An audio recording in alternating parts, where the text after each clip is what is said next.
Ji, welcome back, friends. Welcome to all of you people on Biologism. I am Sadiq Hussain, and you are watching your own channel, Biologism. So, today we are going to discuss, as you have seen earlier, that the topic of presentation of today is factor affecting the thyroid function. So basically आज हम discuss करेंगे कि जो हमारे पास thyroid gland होता है, इससे जो सिक्रीशन रिलीज होती हैं, उन सिक्रीशन पे कौन कौन से जो फैक्टर हैं वो इफ़ेक्ट करते हैं।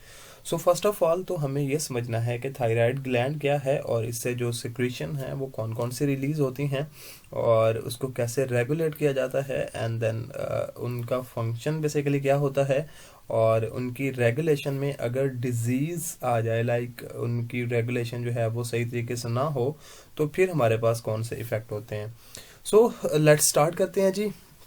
लेकिन स्टार्ट करने से पहले आप तमाम लोगों से रिक्वेस्ट है कि अगर अभी तक आपने हमारा बायोलॉजिज्म चैनल को सब्सक्राइब नहीं किया तो काइंडली जल्दी से इसे सब्सक्राइब कर लें और साथ दिए बेल आइकन ज़रूर प्रेस कर दें ताकि हमारी जितनी भी नई वीडियोज़ आएँ आप तक सबसे पहले वो पहुंचती रहें या आपको नोटिफाई हो सके कि अब एक और इन्फॉर्मेटिव वीडियो आपके देखने का इंतज़ार कर रही है जी। हम स्टार्ट करते हैं थायराइड ग्लैंड को। थायराइड ग्लैंड जैसा कि आप यहाँ पे देख सकते हैं, बेसिकली ये हमारे पास ये थायराइड ग्लैंड है जो कि हमारे जो थ्रोट है बेसिकली इसकी फ्रंट साइड पे मौजूद होता है। It mainly consisted of the two lobes and then these two lobes are sometimes are also known as Adam's apple. They are mainly made up of cartilage, और इनके दरमियान basically एक strip of the tissues मौजूद होती है जो यहाँ पे एक्चुअली इन दोनों लोब्स को कनेक्ट करती है, उसको बेसिकली हम इस्थमस कहते हैं। ठीक है। सो अब बेसिकली जो हमारे पास थायराइड ग्लैंड है, इससे दो हार्मोन जो हैं मेनली रिलीज होते हैं। एक को हम कहते हैं ट्राई आयोडोथ्रोयोनिन और दूसरा जो हमारे पास हार्मोन होता है उसको हम कहते हैं थायरॉक्सिन। सो ट्राई आयोडोथ्रोयोनिन जो होती है it is also named as T3 and then the second one is thyroxine जो कि जिसको हम T4 के तौर पर कहते हैं। सो बेसिकली ये T3 और T4 जो हैं these are the very two main important hormones जो कि हमारे पास डिफरेंट फंक्शन परफॉर्म कर रहे होते हैं इन अ ह्यूमन बॉडी। उसको हम बाद में डिस्कस करते हैं, पहले हम ये देखना चाहेंगे कि ये बेसिकली कैसे रेगुलेट किए जाते हैं। सो T3 और T4 को बेसिकली दो हार्मोन्स होते हैं जो कि रेगुलेट करते हैं। एक हार्मोन जो है जिसको हम TSH कहते हैं, that hormone is basically released from the hypothalamus and then ये जैसे ही हमारे पास हाइपोथैलेमस यहाँ पे दिखाया गया है, यहाँ से बेसिकली हमारे पास एक हार्मोन रिलीज होता है जिसको हम TSH कहते हैं। वो TSH जो है वो रिलीज होने के बाद पिट्यूटरी ग्लैंड तक आता है एंड देन पिट्यूटरी ग्लैंड पे बेसिकली हमारे पास एक हार्मोन और उसके इफेक्ट की वजह से रिलीज होता है जिसको हम थायराइड स्टिमुलेटिंग हार्मोन कहते हैं। सो थायराइड स्टिमुलेटिंग हार्मोन जो होता है basically that control the regulation and then वहाँ से हमारे पास thyroid regulating hormone and then thyroid stimulating hormone जो होता है वो रेगुलेट करते हैं for the secretion of T3 and T4।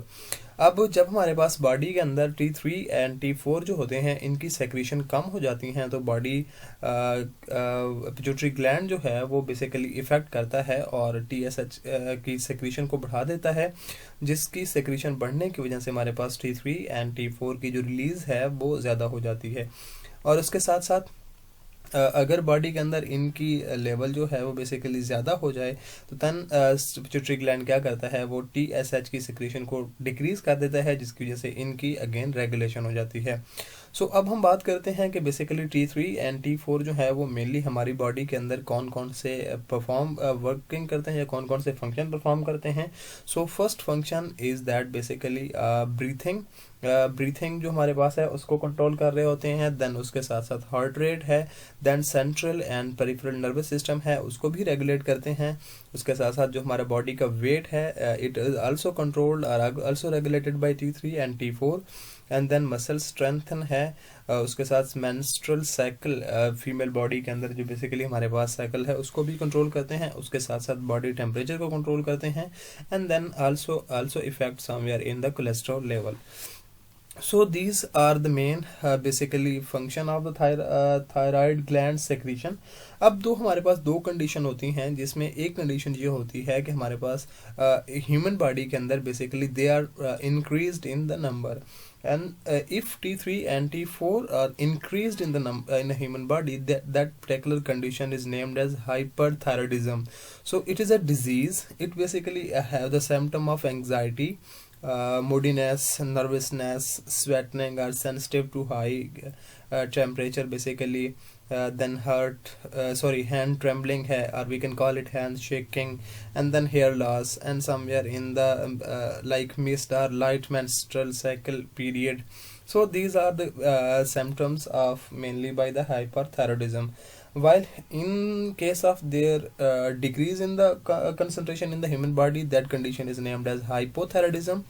Hypothyroidism has the symptom as the trouble basically in sleeping, tiredness or fatigue, then difficulty in concentrating, dry skin and hair, sometime in depression, then sensitive to the cold temperature, and then joint and muscles pain. These are the main symptom of the hypothyroidism. अब ये हमारे पास कुछ overview था कि कौन से hormone जो हैं वो रिलीज होते हैं, and then what's kind of the function they are mainly performing. So now to we are moving towards the like factors जो कि हमारे पास हाइपोथायराइडिज्म और हाइपरथायराइडिज्म जो है वो कॉज करते हैं. So let's move ahead. First one is stress, and basically यहाँ पे आप देख सकते हैं that is basically stress, and उसके साथ हमारे पास यहाँ पे मौजूद है adrenal glands. as you know that adrenal glands are the two main glands present on just above the kidney. They are two in number. They possess the adrenal medulla and क्या कहते हैं cortex, दो हमारे पास इनके पास होता है, and then they mainly release the cortisol basically hormone जो है यहाँ पे दिखाया गया है. They mainly release that cortisol hormone, और जो cortisol हार्मोन इनसे रिलीज होता है it is also named as the basically stress hormone. और ये क्या करता है हमारे पास जैसे ही बॉडी स्ट्रेस की तरफ जाती है तो it also regulate the stress. लेकिन जब हम स्ट्रेस की तरफ जाते हैं तो हमारे पास जो T3 एंड T4 हार्मोन है इनकी कन्वर्जन नहीं हो पाती, और इनकी कन्वर्जन ना होने की वजह से हमारे पास बॉडी जो है वो प्रॉपर्ली रेगुलेट नहीं कर पाती. And then to moving toward the second condition, second one is basically hormone levels. Hormone levels क्या होता है? Hormone level basically is the process in which releasing of the different kind of the hormones is not maintain properly. So जैसे मैंने आपको पहले जिक्र किया था कि हमारे पास जो थायराइड स्टिमुलेटिंग हार्मोन है it mainly help in female in menstrual cycle. तो एस्ट्रोजन जो है बेसिकली इसका लेवल जो है हमारे पास मेनली इफेक्ट करता है थायराइड प्रोडक्शन को. Then the third condition in which basically affecting the thyroid function, that is leaky gut syndrome. अब लीकी गट सिंड्रोम क्या होती है? जैसे कि हम जानते हैं कि we all possesses the gastrointestinal tract. So gastrointestinal tract के अंदर फूड फ्रैगमेंट्स जो बेसिकली होते हैं बाज़ दफ़ा पुअर लाइक डाइट की वजह से या इसके साथ साथ बाज़ दफ़ा स्ट्रेस की वजह से क्या होता है हमारी जो गैस्ट्रोइंटेस्टिनियल ट्रैक है इसके अंदर लीकेज हो जाती है, और जितने भी फूड लाइक जहाँ पे देख सकते हैं फ्रैगमेंट्स होते हैं और ये क्या करते हैं ब्लड स्ट्रीम के अंदर they basically they moves into the blood stream, and वहाँ पे ये क्या करते हैं auto immune response basically generate शुरू कर देते हैं, जिसकी वजह से हमारे पास क्या होता है ये जितना भी प्रॉपर फंक्शनिंग है थायराइड स्टिमुलेटिंग हार्मोन की ये नहीं हो पाती, और प्रॉपर फंक्शनिंग जो है वो नहीं हो पाती. देन मूविंग टूवर्ड्स अहेड कि हमारे पास नेक्स्ट क्या चीज़ है जी. नेक्स्ट के हवाले से हम बात करते हैं. नेक्स्ट इज़ दैट के we have high take of iodine. बाज़ दफ़ा क्या होता है कि हमारी जो लाइक फूड होती है या जो न्यूट्रिशन हम ले रहे होते हैं उसके अंदर हाई क्वांटिटी ऑफ आयोडीन्स मौजूद होती है. सो आयोडीन बेसिकली हमारे लाइक ब्लड स्ट्रीम के अंदर जैसे ही वो पहुंचती है तो इट मेनली क्या करती है इफ़ेक्ट करती है थायराइड स्टिमुलेटिंग हार्मोन को, and then due to thyroid stimulating hormone thyroid antibodies like feed up होना शुरू हो जाती हैं, जिसकी वजह से हमारे पास जो थायराइड ग्लैंड है it doesn't proper work functionally. Then moving ahead, the next one is environmental toxins and heavy metals. As we know that we are living in the pollutant environment, and here are the too much like pollution and toxicity. So the mainly heavy metals like mercury है, lead है, इसके साथ हमारे पास copper है, या ये different जो हमारे पास मेटल्स है, सेलेनियम है, कहीं ना कहीं हम उसका भी जिक्र करेंगे. So it mainly effect the thyroid function, and then as they move in, as we inhaled basically our these kind of mercury, like mercury, lead, such kind of the heavy metal in through inhaling, they mainly हमारे पास जो blood stream होते हैं उसमें inject कर जाते हैं, जिसकी वजह से ब्लड स्ट्रीम जो है वो फ्लो नहीं कर पाती प्रॉपरली और हमारे पास फंक्शन नहीं हो पाता. So moving ahead towards gut parasite, as we people know that we are living in a parasitic environment, as that I already discussed that we are living in the environmental toxic. So हमारे पास कुछ common intestinal worm होते हैं जिनके अंदर flat worms है, उसके साथ साथ हमारे पास tape worm है, then fluke है, then roundworm है. They mainly cause the ascariasis. Ascariasis is a disease basically in which our proper nutrition is not maintained, and इसकी वजह से gut जो है वो लीकेज हो जाती है. इसके साथ साथ pinworm भी यहाँ पे मौजूद है, and then hookworm is also there.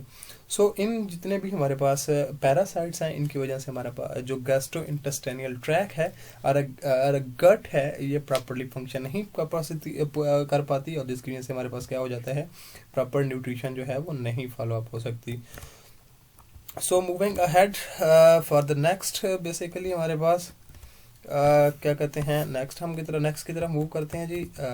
Next one basically हमारे पास sorry due to that kind of basically हमारे पास अब नेक्स्ट में हमारे पास क्या होता है. So let me clear then जी हमारे पास आता है pituitary gland functioning. As I discussed earlier that two hormones are main precursor in regulating the thyroid hormone. These are the TSH and TRH. So TSH के हवाले से जो हमने बात की, that is mainly released from the pituitary gland, और pituitary gland is also known as the powerhouse, and इसके साथ साथ इसको हम मास्टर ग्लैंड भी कहते हैं. It is also peanut shaped. तो ये क्या होता है, ये हमारे पास मौजूद होता है as a master in the endocrine system. तो ये क्या करता है, अगर वहाँ पे रेगुलेशन इसमें कोई प्रॉपर फंक्शनिंग नहीं हो पाती और TRH या TSH जो है वो प्रॉपरली रिलीज नहीं हो पाता, तो उसकी वजह से क्या होता है, हमारे जो थायराइड ग्लैंड्स है उसकी प्रॉपर फंक्शनिंग नहीं हो पाती. Then we have the vitamin D level. As you people know that vitamin D is much more important in our immunity. So अगर लो विटामिन डी हो जाता है, जिसकी वजह से हमारे पास ऑटो इम्यून कंडीशन आना शुरू हो जाते हैं, and then auto immune condition basically cause the stress in the body, and due to stress जो है हमारे पास थायराइड ग्लैंड जो है they don't work properly. Then we have जी for the next, these are low carb diets, mean low carbohydrated containing diets. अब जब हमारे पास कार्बोहाइड्रेट प्रॉपरली वर्कआउट नहीं कर पाते या प्रॉपरली हमारे पास कार्बोहाइड्रेट न्यूट्रिशन के अंदर मौजूद नहीं होती, so they also destroyed the proper functioning of the thyroid gland and as well as the adrenal gland. So these two glands are mainly regulated by the high carbohydrate diets. Then we have the state of immune system. So state of the immune system mean basically invaders या parasites के against हमारी body किस तरह से resist कर रही होती है, that is basically immune system. So अगर हमारे जो immunity है ये हमारे पास कमज़ोर हो जाती है, then body जो है वो auto immune system की तरफ चली जाती है, and if body goes toward the auto immune system, then हमारे पास stressing condition आ जाती हैं या फिर cold या flu की condition easily हो सकती हैं. So इस वजह से क्या होता है, again जो thyroid functioning है it gets disturbed. Then we have the goitrogenic foods. So goitrogenic foods are basically those foods which are basically present in the raw material form, and they cause the infection basically in a gut. So इनके अंदर हम जैसा यहाँ पे example दी गई है, cauliflower है, उसके साथ साथ ब्रोकोली है, kale है and then soy है. So these are the common example we eat mainly in the raw state, और जिसकी वजह से हमारे जो गैस्ट्रोइंटेस्टाइनल ट्रैक है उसको इन्फेक्ट करते हैं, और इन्फेक्ट करने की वजह से यहाँ पे क्या होता है, डिजीजिंग काजिंग हो सकती है, या जो हमारे पास पैरासाइट्स थे, as we discussed earlier that we have pinworm, hookworm and causing ascariasis, flukes हैं, वो क्या कर सकते हैं, वो मेनली एंटर हो जाते हैं, जिसकी वजह से यहाँ पे प्रॉपर फंक्शनिंग नहीं हो पाती. And that at the last point we have the mineral level. Mineral level are much more important in our proper nutrition. So बाज़ दफ़ा ये होता है कि हम अपनी फूड के अंदर प्रॉपर लाइक मिनरल्स नहीं ले पाते, या तो हम उनकी क्वांटिटी को बहुत ज़्यादा इंक्रीज़ कर देते हैं या फिर बहुत ज़्यादा डिक्रीज़ कर देते हैं. साइड दैट आयोडीन है, सेलेनियम है, आयरन है, इनकी जैसे हमारे पास कंसनट्रेशन जो है वो डिक्रीज़ होगी, तो उसकी वजह से क्या होगा, जो जितना हमारे पास थायराइड स्टिमुलेटिंग हार्मोन है उनकी सारी की सारी जो कंसनट्रेशन है that gets disturb. So hopefully आपको आज के जो एमसीक्यूज कह रहा था, एक्चुअली हम एमसीक्यूज की क्लासेस में ले रहे होते हैं. सो होप सो आज का लेक्चर आपको क्लियर हो चुका होगा. If you people have any kind of the questions, please comment box में ज़रूर बताइएगा. आपके सजेशंस का इंतज़ार रहेगा, आपके क्वेश्चन का इंतज़ार रहेगा, और मिलते हैं बहुत जल्द अगले लेक्चर में. तब तक के लिए अपना बहुत सारा ख्याल रखिएगा. अल्लाह हाफिज़.